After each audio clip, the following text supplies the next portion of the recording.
Hola, mi nombre es Xiomara García. Mi nombre es Vania Saavedra. Soy Franco Guerrero. Soy Dayanara Sáenz. Y yo soy Sonia Marroquín. Y somos el grupo 5. Y el día de hoy vamos a hablar sobre la crisis de los rehenes desde 1996 hasta 1997.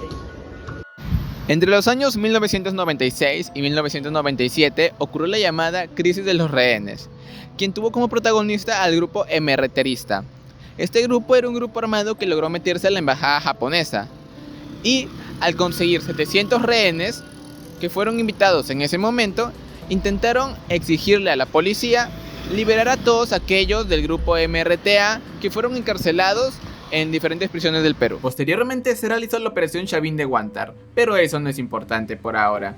Ahora centrémonos en nuestras clases, porque en estas 16 semanas de clase que nos ha ofrecido la universidad, hemos escogido 3 que van a ayudarnos a encontrar contenido sobre nuestro tema.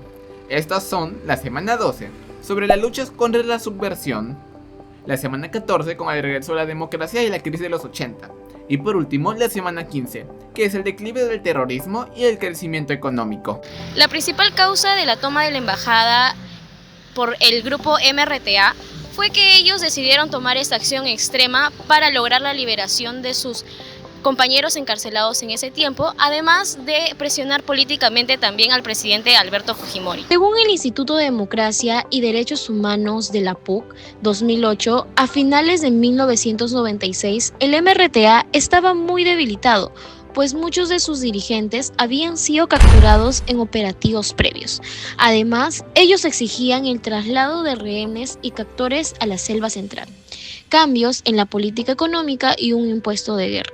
La organización sabía que sin un golpe fuerte y mediático no podría recuperar ni lograr la liberación de sus militantes presos. Por eso, el MRTA recurrió a su estrategia más radical, el secuestro. Noche del 17 de diciembre de 1996, cuando 800 asistentes que participaban en una recepción organizada en Lima por el embajador japonés Morihei Saoki vieron sus vidas cambiar para siempre. Según el análisis de Álvarez 2015, el régimen de Alberto Fujimori venía atravesando un desgaste político, entonces utilizó este acontecimiento inesperado para poder fortalecer su imagen. La toma de la residencia de la Embajada de Japón conmocionó al país y tuvo un fuerte impacto internacional. La intervención militar fue considerada exitosa y permitió que en 4 días la aprobación presidencial saltara del 38 al 67%. Este incremento reforzó la narrativa de eficacia, control y mano dura frente a la subversión que Fujimori había sostenido desde 1990. Sin embargo, mientras el gobierno se beneficiaba políticamente, la otra cara era el declive definitivo del MRTA. La Comisión de la Verdad y Reconciliación señala que en 1997 el grupo ya no tenía capacidad operativa y desapareció como actor armado dentro del conflicto interno peruano. Así, la crisis no solo redefinió la popularidad del gobierno, sino que también marcó el final histórico del MRTA. Después de la captura de Abimael Guzmán, añoraba que nosotros viviéramos mejor y más tranquilos en la capital. Esta fue una operación exitosa, ¿no? Y que el gobierno lo supo manejar de muy buena manera, ¿no? Cuando sucedió la toma de la embajada de Japón, ¿llegaste a pensar que la situación del terrorismo dentro del país ya estaba perdida por lo sucedido? Añoraba que eso no sea lo peor o que estuviera perdido esta parte de nuestra historia, ¿no? Y lo que quería es que todo eso sea atacada por el gobierno de ese momento y todo eso nos deje vivir más tranquilos, porque nos hacía daño a todo el país, en todas sus formas. Es verdad. Al transmitirse el rescate, ¿confiabas en que todo iba a salir bien? En realidad lo deseaba de corazón, porque ese día aún lo recuerdo, estaba viendo un programa en la televisión y de repente se cortó el programa y empezó como si fuera una película a enfocar la embajada de Japón, y hubo una explosión y de repente debajo de la tierra empezaron a salir los militares. Esperaba que al terminar todo eso que estaba viendo, que era como una película de guerra, se salvara la mayor cantidad de gente, que es lo que al final pasó. ¿Sentías que después del rescate el país ya estaría más seguro?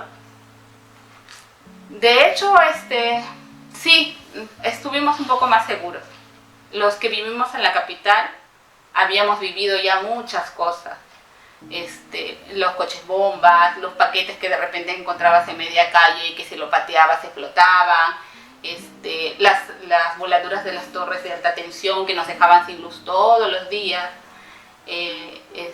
y lo que se deseaba como parte del país era que todo eso terminara, ¿no? Y que viviéramos lo más tranquilo que se pudiera. Y con esto del rescate de los rehenes de la embajada de Japón, murieron todos los terroristas que estuvieron ahí. Claro. Murieron y que eran parte de la cúpula del movimiento más sanguinario que hubo de terrorismo acá en nuestro país, que era el MRTA, ¿no? Y esas cosas, por decirlo, como al ya no tener cabezas en ese movimiento, todo eso se fue como disolviendo. Pero sin embargo todavía existen rezagos de terrorismo actualmente, ya no tan sanguinarios, pero sí sigue habiendo cierto grado de agresividad. Sí, sigue habiendo de otras formas, intelectualmente de repente como tratando de meter la ideología a los jóvenes. Como lo que hacía Sendero Luminoso. Sí, y qué es lo que la mayoría de ustedes debe de saber, nuestra historia pasada con el terrorismo, para que entienda por qué es que no deben de seguir a ciertas personas que les hablan de cosas que al final yo creo que les mienten.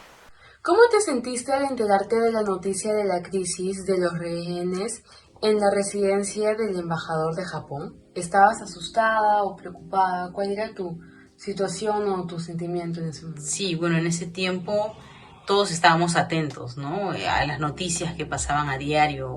Nosotros estábamos muy expectantes a cómo se iba desarrollando la noticia todos los días, ¿no? Los avances o el diálogo que el gobierno tenía, ¿no? A través de personas que podían conectarse con este grupo terrorista, ¿no? Y entraban a negociar, ¿no? Entonces nosotros siempre estábamos muy expectantes a todo lo que podían dar en las noticias, ¿no? ¿Qué es lo que más recuerdas de lo que veías en las noticias sobre la crisis de los rehenes? ¿Qué imágenes o momentos se te han quedado grabados en la memoria?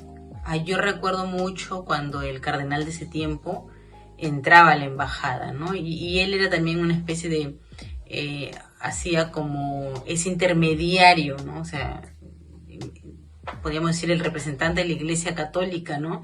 Era como el intermediario entre el gobierno y los terroristas, ¿no? Para que haya un diálogo, ¿no? Y recuerdo que él siempre entraba a la casa, ¿no? Y podía hacer ese nexo entre el gobierno, como te digo, nuevamente repito, y el grupo terrorista, ¿no? Para que lleguen a una negociación.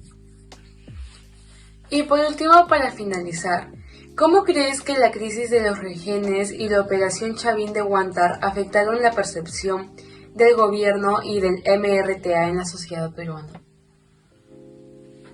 No diría yo que afectaron, ¿no? O sea, a todo lo contrario, ¿no? La percepción que nosotros tuvimos un gobierno fue que fue un gobierno capaz de manejar la situación en ese momento, ¿no? Esa crisis que no habíamos tenido,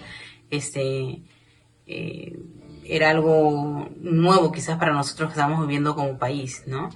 Y en el caso del MRTA, pues sí, o sea, como te dije al inicio, nosotros, a lo menos yo como ciudadana en ese momento, mi percepción era que este es un grupo terrorista, ¿no?